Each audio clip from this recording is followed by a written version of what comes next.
पाकिस्तान वालों से कोई हिंदू आतंकवाद वाले ले आएगा सो कॉल्ड इनके हिसाब से। अरे दिमाग के कोने में रख के सोचिए। नेताओं ने उदाहरण देना चाहता हूं। जनवरी 2013 में सुशील कुमार शिंदे जी गृह मंत्री, वो जिनके राष्ट्रीय स्वयंसेवक संघ से संबद्ध थे, वो आतंकवादी घटनाओं में शामिल है, ये प्रमाण है।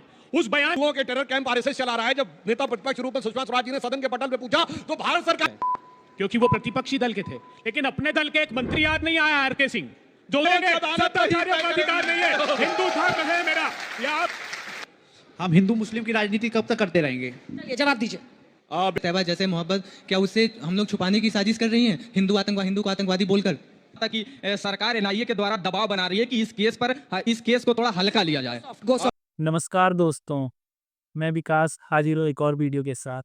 दोस्तों, इस डिबेट शो में अभय दुबे और सुधांशु त्रिवेदी जी के बीच की बहस है, जिसमें सुधांशु त्रिवेदी जी ने अपने तरफ से तर्क रखे और अभय दुबे जी ने अपने तर्क रखे। इन तर्कों के बीच उनकी जो तीखी नोकझोंक है, आप इस वीडियो में देख सकते हैं। और किसके तर्क अच्छे लगे मुझे कमेंट में ज़रूर लिखिए। पहले आप इस वीडियो को पूरा देखिए, मैं मिलता हूँ आपको वीडियो के एंड में। सनातन हिंदू धर्म में से अगर तत्व निकाल दोगे, उस तर्क क्या है? धार्यति इति धर्म। मैंने क्या धारण किया हुआ है? मैंने सत्य को, मैंने अहिंसा को, मैंने सदाशयता को, मैंने सहिष्णुता को, संयम को, सदाचार को, और क्षमा। सबसे बड़ा जो धर्म है मेरा वो एक क्षमा। तो मैंने धर्म में से अगर वो तत्व निकाल करके भारतीय जनता पार्टी की सत्ता की भूख मिटाने का धर्म होगा तो ये भारत को स्वीकार नहीं है। जितनी भी बातें विपक्षी टीम बात तो सही है ने कही है, उस पर सुधांशु त्रिवेदी जी आपका रिबटल राउंड में बोलने का 1 मिनट का समय शुरू होता है अब। देखिए, बहुत एक टेक्निकल बात समझिए। अगर कोई आतंकवादी है, वो बाहर से आरडीएक्स लाएगा, कहां से लाएगा? पाकिस्तान से लाएगा। पाकिस्तान वालों से कोई हिंदू आतंकवाद वाले ले आएगा सो कॉल्ड इनके हिसाब से। अरे दिमाग जरा कोने में रख के सोचिए। दूसरी बात मैं कहना चाहता हूं, इन्होंने कहा हथियार कहां से आए, कहा फौज से आए। कर्नल पुरोहित को इंडिकेट कर दिया। कर्नल पुरोहित को आर्मी अपनी जांच में पहले ही क्लीन चिट दे चुकी है। अरे कितना बड़ा षड्यंत्र कि भारत की सेना को भी इंक्लूड कर लो, इनको इंक्लूड कर लो, और किसी फॉरेन एजेंसी के साथ कोई कोलैबोरेशन नहीं है। इसीलिए यह बात समझ में आती है कि ये पूरा का पूरा एक विशुद्ध षड्यंत्र था, और जिसे कांग्रेस के नेताओं ने मैं उदाहरण देना चाहता हूं। क्या बात है सर, क्या बात है सर, क्या बात, ये बात है। अरे सर क्या बात है। जनवरी 2013 में सुशील कुमार शिंदे जी गृह मंत्री, वो जिनके वहां जाने पे, कश्मीर जाने में पैर के नीचे धरती फट जाती थी, उन्होंने ये कहा कि हिंदुओं के टेरर कैंप आरएसएस चला रहा है। जब नेता प्रतिपक्ष रूप में सुषमा स्वराज जी ने सदन के पटल पे पूछा तो भारत सरकार का गृह मंत्री कहता, मैंने ऐसे ही बोल दिया था, मैं अपना बयान वापस लेता हूं। भाई साहब, कुछ तो शर्म करिए। ठीक है, आपका अब रिबटल राउंड 3 से। सुधांशु त्रिवेदी जी को सुशील कुमार शिंदे जी तो याद आ गए, क्योंकि वो प्रतिपक्षी दल के थे, लेकिन अपने दल के एक मंत्री याद नहीं आया आर के सिंह, जो उस समय गृह सचिव हुआ करते थे। मुझे याद है उन्होंने कहा कि मेरे पास प्रमाण है, लाल काल सांगरा से लेकर साध्वी से लेकर जोशी तक 10 लोग जो राष्ट्रीय स्वयंसेवक संघ से संबद्ध थे, वो आतंकवादी घटनाओं में शामिल है, ये प्रमाण। गजब बेइज्जती है। उस बयान के बाद भारतीय जनता पार्टी ने उनको मंत्री बना दिया। देखिए, हिंदुओं की भावना से खेलकर सत्ता की सीढ़ी बनाना मात्र चाहते हैं। सैफुल्लाह फारूक जैसे आतंकवादी को कश्मीर में टिकट देते हैं, जो पंडितों का हत्यारा है, 10 साल जेल काट कर आता है। 1 साल जो ट्रेनिंग लेता है पाकिस्तान से, अजहर मसूद का शिष्य तारिक अहमद मीर, पाकिस्तान से हथियार सप्लाई करने वाले को विधानसभा का चुनाव लड़ाते हैं। तालिब हुसैन हमारे गृह मंत्री का मंच साझा करता है, गांव के लोग उसको पकड़ते हैं। मुझे दुख हुआ एक भी व्यक्ति ने बात नहीं की। ध्रुव सक्सेना समेत 10 आरोपी जो बजरंग दल और भारतीय जनता पार्टी से संबद्ध थे, चार्जशीट कोई सेंसस बात में नाम तक उनका दाखिल नहीं किया। समय समाप्त हुआ। तालियां बजाइए भाई। सिर्फ एक लाइन। हिंदू आतंकवादी इसलिए नहीं हो सकता, in Hinduism there is no concept of conversion. हमें किसी को बदलना ही नहीं है। नंबर 2, हमारी जो कुंभ मेले की यात्रा में 50 लाख विदेशी आए, कोई गया? बताइए। हाँ, ये कर लो पहले। कोई गैर मुस्लिम कहता मुझे हज में जाना है, कोई गैर क्रिश्चियन कहता वेटिकन में जाना, और खुदा ना खास्ता कह दे तो पहले कहेंगे कन्वर्ट हो जाओ। सिर्फ हिंदू धर्म ऐसा कहता बगैर कन्वर्ट हुए आओ और स्नान करके जाओ। सोनिया गांधी 2001 में गई थी, संगम नोट पे स्नान। जान दे देंगे इसके लिए। क्या बात कर रहे हो आप?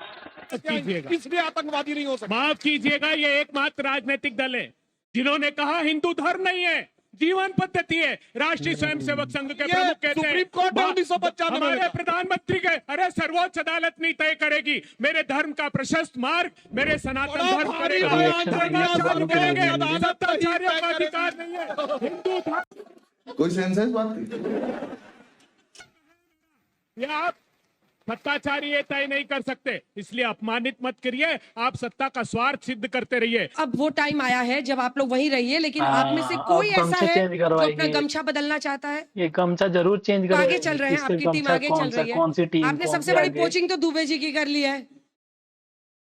आज दुबे जी ने बिल्कुल जो मूल अंतरात्मा ये की पूरा आवाज, नाम बोलिए जो भाई, कंफ्यूजन श्रद्धेय हो। बाला साहब ठाकरे आनंद दुबे जी। हाँ, आनंद दुबे जी को आनंद आया। सुधांशु जी। परुलेकर का नाम कितने तेजस्वी लोग हैं हमारे पास, कितने शानदार विचार रखते हैं जी, और कुछ लोग मनोरंजन भी करवाते हैं। नहीं लिया, ध्रुव सक्सेना का नाम लेने से बचते रहे। आरके सिंह का नाम नहीं लिया। अरे वो साहब, इस पर चाहते हैं भी आप लोग लड़िए, क्यों इस लड़ पर रहे भी- हैं? इस नहीं, टॉपिक नहीं, पे नहीं। रहने दीजिए। अरे हमको छोड़िए। नहीं, हम नहीं सवाल चाहते। लेते हैं तीनों से। इस हिस्से से किसको सवाल पूछना है? हम हिंदू मुस्लिम की राजनीति कब तक करते रहे?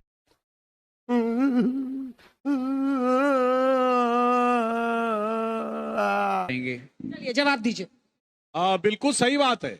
इस देश में हिंदू मुसलमान की राजनीति तो अब शुरू हुई, इससे पहले सिर्फ मुसलमान की राजनीति होती थी। किसी को हिंदू से कोई लेना ही देना नहीं था, इसको तो टके का तीन समझ रखा। ऐसे ही छोटे छोटे सवाल छोटे। सर ये पूछना है मुझे कि जो असली आतंकवादी है लश्कर तैयबा जैसे मोहब्बत, क्या उससे हम लोग छुपाने की साजिश कर रही हैं हिंदू को आतंकवादी बोलकर? इनको पकड़ना में असमर्थ है ये सरकार। जितने बड़े आतंकी हमले हुए हैं भारतीय जनता पार्टी की सत्ता की सरपरस्ती में ही हुए हैं। उस अकाउंटेबिलिटी से बचना चाहते हैं। जितने बड़े अच्छा ओहो कर रहे हो तो सिंहपुरा का आतंकी हमला कश्मीर में हुआ, गांव का गला काट दिया गया। भारतीय जनता पार्टी की सरकार थी। 3 बार अमरनाथ यात्रा पर हमला हुआ। 2 बार अटल जी की सरकार थी, 1 बार मोदी जी की सरकार थी। रघुनाथ मंदिर पर क्या हमला कह रही है हुआ, मैडम आप? भारतीय मैडम- जनता पार्टी की सरकार थी। मैडम का पहलगाम रिबटल में है हुआ, भाई। पुलवामा में हुआ। अरे वो जितने लश्कर बड़े पे पूछ रहा है आतंकी सर, हमले लश्कर जय। अब मैं ये पूछ रही हूँ कि जब आपकी सरकार थी सत्ता में तब क्या हुआ था? नहीं सुनिए, इनकी सरकार जब सत्ता में अब एक थी, सवाल इस वो सिलसिले जानते से, क्या जल्दी हुआ? से। अंजना जी, फिर अंजना वोटिंग जी, का अंजना जी, एक लाइन। इनकी सरकार सत्ता में थी, वो दिल्ली में धमाके, मुंबई, जयपुर, अरे नागपुर, पार्लियामेंट पे गुवाहाटी, हुए, सूरत, अक्षरधाम पे हुए, सब जगह चलती ट्रेन में अक्षरधाम धमाके, पे हुए, चलती बस में पार्लियामेंट धमाके। पे हुए, और रघुनाथ हमारी मंदिर सरकार पर में हुए। गृह एक के मंत्री बाद अमित शाह एक। जी ने बोला और कि वही पुलवामा दिखा के जो रहे हैं लोग मारे भगवान गए, का भूत, पर आपने जिन्होंने बोल दिया छोड़ा भाई। अजहर मसूद। ये क्या बात करता है यार? अरे अजहर भाई। मसूद को छोड़कर आए सुनिए, गृह मंत्री जी ने क्या शब्द बोला? फिरोज गृह वाली मंत्री जी डिबेट ने बन कहा जाएगी। कि इनकाउंटर में जब वो मारे गए, बहुत से लोगों ने मुझे देश से लिखकर कहा था कि जब भी उन इनकाउंटर में मारे जाएं तो सर पर ही गोली पड़नी चाहिए। और गृह मंत्री अमित शाह जी ने कहा तीनों के सर पर ही गोली अरे पड़ी जो है, आतंकवादियों क्योंकि सर पे को गोली टिकट मारी गई देते थी। हैं, और ये वो लोग क्या सर मुंह से झुका बात देते करेंगे? थे आगे आके, हुजूर आलम है आप साहब, आइए हुजूर प्रधानमंत्री आला, कार्यालय में यासीन मलिक आकर तालिब बात हुसैन, करिए, जो एयरपोर्ट तारिक पे अहमद कितने मीर, अधिकारियों को गोली मारी। सैफुल्लाह बस फारूक, बस बस ताली बजा दीजिए एक बार, सब चुप हो बांग्लादेशी। जाएंगे।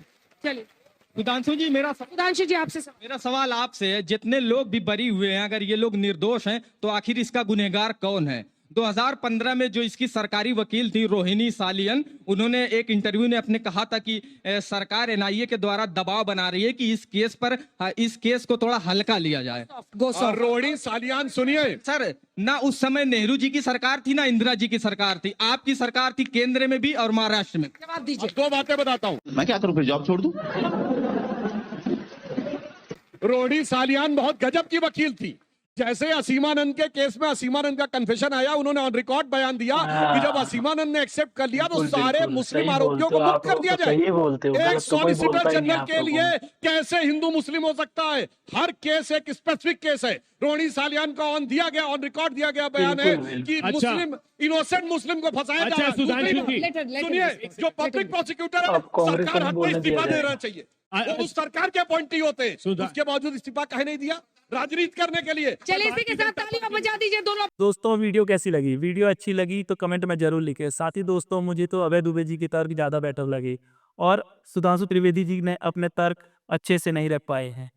मुझे ऐसा नहीं कि सुधांशु त्रिवेदी जी के तर्क अच्छे नहीं लगते हैं, लेकिन बच्चों के जो क्वेश्चन थे उनके तर्क अच्छे नहीं लगे। आपको क्या लगता है? कमेंट में ज़रूर लिखें। साथ ही वीडियो अच्छी लगी तो मेरे चैनल को लाइक करें, शेयर करें और सब्सक्राइब करना मत भूलिए।